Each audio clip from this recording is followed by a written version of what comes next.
Netanyahu ने Rafa में विध्वंस की शुरुआत कर दी है तो पुतिन ने भी 5वीं बार शपथ लेते ही जैसे यूक्रेन की संपूर्ण तबाही का प्रण ले लिया है। पुतिन के शपथ लेने के महज 2 घंटे बाद यूक्रेन के खिलाफ भीषण एयर स्ट्राइक की गई। बीते कुछ हफ्तों में मॉस्को की तरफ से ये कीव पर सबसे बड़ा हमला है। यूक्रेन की राजधानी कीव समेत कई इलाकों में मिसाइल, ड्रोन और रॉकेट से हमले किए गए हैं। रूसी हमलों में यूक्रेन के ऊर्जा प्रतिष्ठानों को भारी नुकसान पहुंचा है। कई इलाकों में ब्लैकआउट की भी खबरें हैं। अब रूस के इस बड़े हमले को लेकर कुछ सवाल भी उठ रहे हैं। क्या पुतिन ने जल्द यूक्रेन विजय का प्लान बना लिया है? क्या अगले 6 साल के लिए राष्ट्रपति बनने के बाद पुतिन ने अपनी युद्ध रणनीति में बदलाव किया है? सबसे बड़ा सवाल ये कि क्या पुतिन अब पश्चिमी देशों के साथ आर पार के मूड में है?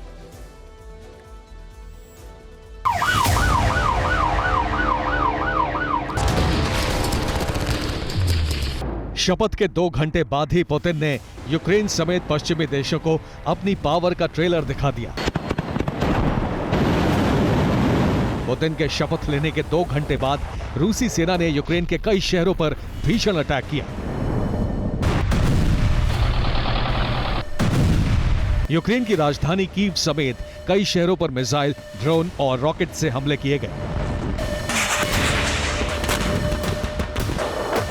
मॉस्को की तरफ से 55 से ज्यादा मिसाइल और 21 ड्रोन्स ने कीव के कई शहरों पर बारूदी बारिश की। रॉयटर्स की रिपोर्ट के मुताबिक यूक्रेनी फोर्सेस ने रूस की 55 में से 39 मिसाइलों को नष्ट करने का दावा किया है। साथ ही 20 ड्रोन अटैक नाकाम करने की बात कही है।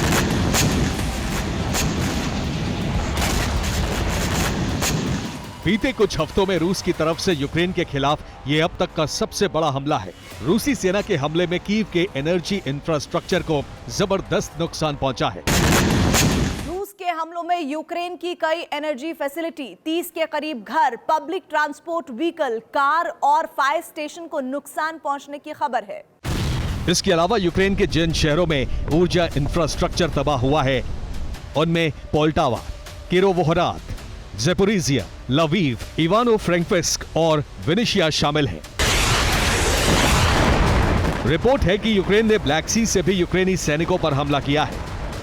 कामिकाज़े ड्रोन से यूक्रेन के टैंक और सैन्य काफिले को टारगेट किया गया है।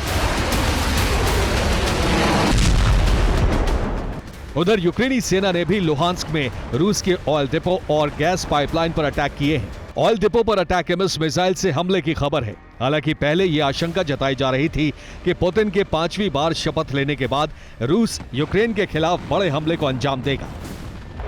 मंगलवार को जिस वक्त पुतिन शपथ ले रहे थे उस वक्त भी यूक्रेन की जमीन पर रूसी सेना बारूद बरसा रही थी। पुतिन की शपथ के दौरान खार्किव में जबरदस्त जंग चल रही थी। फिलहाल जैसा पुतिन ने अपने शपथ भाषण में संकेत दिया था कि रूस रुकने वाला नहीं है, वो नई ऊंचाई पर पहुंचने के लिए हर बाधा को पार करेगा। लगता है पुतिन ने अपने लक्ष्य को हासिल करने की रणनीति पर आगे बढ़ना शुरू कर दिया है। Bureau report, TV9 Bharatvarsh. इसी बीच रूसी सेना ने यूक्रेन में तैनात ब्रिटिश एयर डिफेंस सिस्टम को तबाह करने का दावा किया। रूसी सेना के मुताबिक उसने AIM-132 असराम मिसाइल के साथ सुपरकैट HMT व्हीकल पर तैनात ब्रिटेन के एयर डिफेंस सिस्टम को पहली बार नष्ट किया है।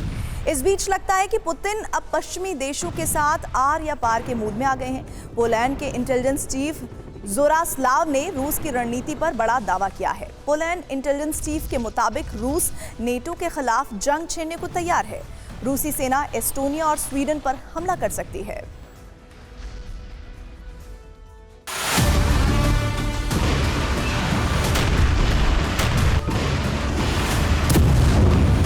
पोलैंड इंटेलिजेंस चीफ ने यह दावा ऐसे वक्त में किया है जब रूस यूक्रेन बॉर्डर के पास न्यूक्लियर ड्रिल करने जा रहा है। पोलैंड इंटेलिजेंस चीफ जोरास्लाव स्ट्रोजिक ने जो दावा किया है, अगर यह दावा सही साबित हुआ तो इसका अंजाम तीसरा विश्व युद्ध होगा।